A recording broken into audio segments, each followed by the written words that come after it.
ডিম ছাড়া জলের ভাপে জল খাওয়ার গ্লাসে আপনারা এই কেকগুলো তৈরি করে নিতে পারবেন। চায়ের সঙ্গে খেতে কিন্তু দুর্দান্ত লাগবে। এছাড়া হালকা খিদে পেলে তখনও কিন্তু আপনারা এটা তৈরি করে নিতে পারেন। বাচ্চাদের টিফিনেও কিন্তু তৈরি করে দিতে পারেন। না দেখলে কিন্তু বিশ্বাসই হবে না, আর তৈরি করে না খেলে কিন্তু বুঝতেই পারবেন না এতটা মজার হয়। নমস্কার বন্ধুরা, আমি মৌসুমি। আমার রান্নাঘর ছোট বৌমার কিচেনে আপনাদের সবাইকে অনেক অনেক স্বাগত। আমি আজকে ডিম ছাড়া ভীষণ মজার একটা কেকের রেসিপি আপনাদের সঙ্গে শেয়ার করব। চা বসিয়ে কিন্তু আপনারা এই কেকটা তৈরি করে নিতে পারবেন। চায়ের সঙ্গে খেতে কিন্তু খুবই ভালো লাগে। এছাড়া বাচ্চাদেরকে বায়না করলে ওদেরকে দিলে ওরাও কিন্তু খুবই খুশি হয়ে যাবে। যারা কখনো কেক তৈরি করেননি, খুব সহজেই কেকটা তৈরি করে বাড়ির সকলকে খাওয়াতে পারেন। প্রত্যেকেই কিন্তু খুবই খুশি হবে। ভিডিওটা শুরু থেকে শেষ পর্যন্ত দেখবেন, আশা করছি অনেক অনেক ভালো লাগবে। যে সকল বন্ধুরা এখনো পর্যন্ত আমার চ্যানেলটা সাবস্ক্রাইব করেননি, চ্যানেলটা সাবস্ক্রাইব করে আমার পাশে থাকার অনুরোধ রইল। তাহলে বন্ধুরা, আমি এখন কেকটা তৈরি করা শুরু করব। কেকটা তৈরি করার জন্য এখানে আমি একটা বাটি নিয়ে নিয়েছি, আর নিয়ে নিয়েছি এই বাটির হাফ বাটি পরিমাণে চিনি গুঁড়ো। আমি এখানে চিনিটা গুঁড়ো করে নিয়েছি, তবে আপনারা চাইলে গোটা চিনিও ব্যবহার করতে পারেন। গোটা দিলে একটু সময়টা বেশি লাগবে, সেজন্য আমি মিক্সিতে গুঁড়ো করে নিয়েছি। আর এই বাটিটা মেপেই আমি সমস্ত উপকরণ নেব। আপনারা চাইলে মেজারমেন্ট কাপ মেপে নিতে পারেন, বা বাড়িতে চায়ের যে কাপ থাকে সেই কাপও মেপে নিতে পারেন। তবে সমস্ত উপকরণ কিন্তু অবশ্যই মেপে ব্যবহার করতে হবে।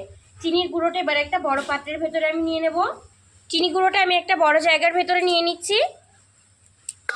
এবার এই বাটিটা মেপে নিয়ে নেব আমি হাফ বাটি তেল।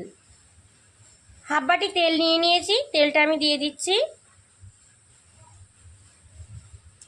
আমাদের বাড়িতে প্রত্যেকের কাছে যে নর্মাল চামচ আছে, এই চামচের সাহায্যে আমি এবার খুব ভালো করে মিশিয়ে নেব। মিশিয়ে নিলে কিন্তু একদম বাটারের মতো হয়ে যাবে। দেখুন, খুব ভালো করে মিশিয়ে নিতে হবে। গুঁড়ো চিনিটা তেলটা কিন্তু সমান পরিমাণে দিতে হবে। আর মেশানোর সময় সমস্ত উপকরণ কিন্তু এরকম একদিক করে মেশাবেন, এরকম সব দিকে করে মেশাবেন না, যে কোনো একটা দিকে এইভাবে ঘুরিয়ে ঘুরিয়ে মেশাবেন। দেখুন, আমি খুব সুন্দর করে মিশিয়ে নিয়েছি, আর কতটা সুন্দর দেখাচ্ছে দেখুন। যে বাটিটা মেপে আমি চিনির গুঁড়ো আর তেল নিয়েছি, দিয়ে দিচ্ছি সেই একই বাটি মেপে এক বাটি পরিমাণে ময়দা।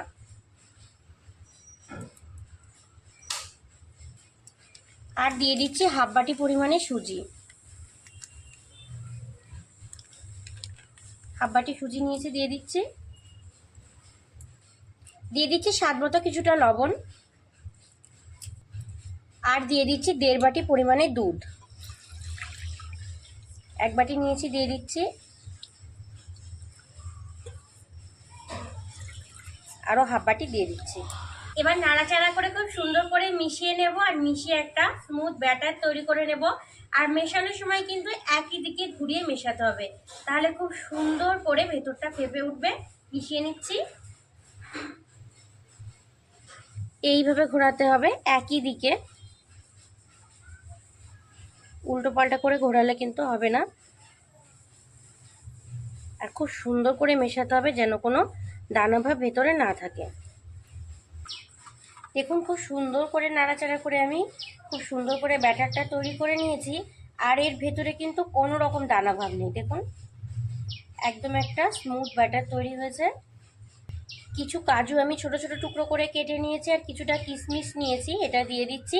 দিলে কিন্তু খেতে ভালো লাগবে, তবে আপনারা চাইলে নাও দিতে পারেন। কাজু আর কিশমিশগুলো আমি খুব সুন্দর করে মিশিয়ে নেব।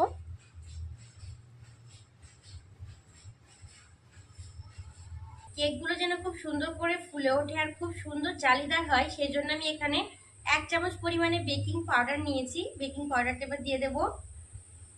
বেকিং পাউডারটা দিয়ে দিচ্ছি। আর দিয়ে দিচ্ছি হাফ চামচ পরিমাণে বেকিং সোডা বা খাওয়ার সোডা। নাড়াচাড়া করে খুব সুন্দর করে মিশিয়ে নেব।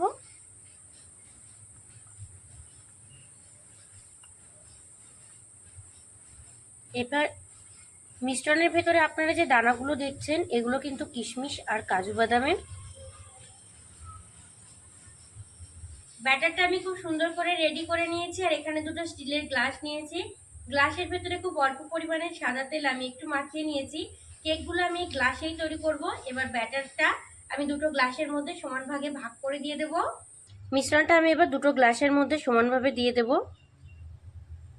আর একদম কিন্তু ভর্তি করে দেব না, বাকিটা এই গ্লাসটাই দিয়ে দেব। দেখুন দুটো গ্লাসে আমি ব্যাটারটা নিয়ে নিয়েছি, আর গ্লাসগুলো কিন্তু ভর্তি করে নিন, একটু করে ফাঁকা রেখে দিয়েছি। যখন কেকটা তৈরি করব তখন কিন্তু ফুলে এটা ভর্তি হয়ে যাবে। কেকগুলোকে এবার আমি তৈরি করে নেব, সেই জন্য কড়াই বসিয়ে কিছুটা জল দিয়ে দিয়েছি, যেহেতু জলের ভাপে তৈরি হবে কেকটা। আর বসিয়ে দিয়েছি একটা স্ট্যান্ড। এবার ব্যাটার সহ গ্লাস দুটোকে বসিয়ে দিচ্ছি।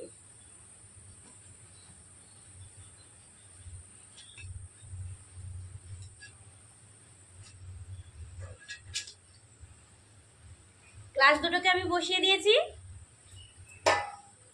এবার ঢাকা দিয়ে গ্যাসের আঁচটা মিডিয়াম রেখে আমি 15 থেকে 20 মিনিট রান্না করে কেকগুলোকে তৈরি করে নেব। পুরোপুরি 15 মিনিট হয়ে গেছে, আর 15 মিনিটে কিন্তু কেকটা খুব ভালোভাবে তৈরি হয়ে গেছে।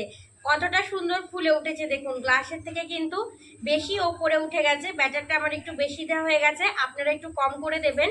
এবার এই কেকগুলোকে আমি নামিয়ে নেব, গ্লাস সহ নামিয়ে নিয়ে খুব ভালো করে ঠান্ডা করে নেব, নাহলে কিন্তু ভেঙে যেতে পারে বের করতে গেলে। ভালো করে ঠান্ডা করে নিলে কিন্তু খুব সুন্দর করে বেরিয়ে আসবে। প্রথমে আমি সেই জন্য খুব ভালো করে ঠান্ডা করে নেব।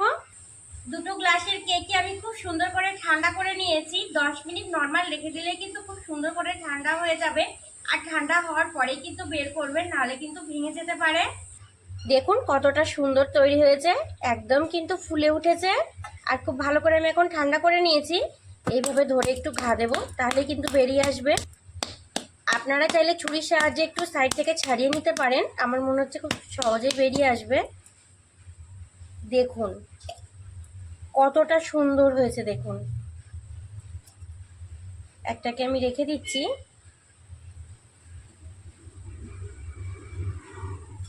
এইটাকেও সেম একইভাবে বের করে নেব।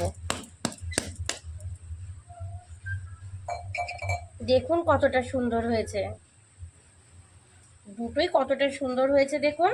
এবার একটা ছুরি নিয়েছি, ছুরির সাহায্যে একটু ছোট ছোট করে কেটে নেব।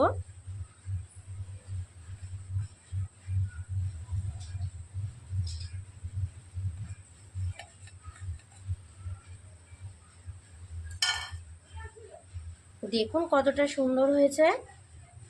ডিম ছাড়া জলের ভাপে সুজি দিয়ে যে এত সুন্দর কেক তৈরি করা যায় দেখুন। চা বসিয়েই কিন্তু তৈরি করে নিতে পারবেন, আর মুখে দেওয়া মাত্রই কিন্তু মিলিয়ে যাবে। সবগুলো আমি এইভাবে কেটে নেব, আপনারা মোটা সরু যেমন পছন্দ যেমন ডিজাইন সেইভাবে কেটে নেবেন। দুটো কেকই আমি কেটে নিয়ে একটা প্লেটের মধ্যে সাজিয়ে নিয়েছি। আর কতটা সুন্দর হয়েছে দেখুন, কত সুন্দর জালিদার আর একদমই নরম তুলতুলে। চায়ের সঙ্গে খেতে কিন্তু দুর্দান্ত লাগবে। এছাড়া বাচ্চাদের টিফিনের জন্যও কিন্তু আপনারা তৈরি করে দিতে পারেন, মুখে দেয়া মাত্রই কিন্তু মিলিয়ে যাবে। আমার আজকের তৈরি ডিম ছাড়া এই কেকের রেসিপির ভিডিওটা ভালো লেগে থাকলে অবশ্যই ছোট্ট একটা কমেন্টে জানাবেন। ভালো থাকবেন আপনারা সবাই, সুস্থ থাকবেন। আজ এই পর্যন্তই, টাটা।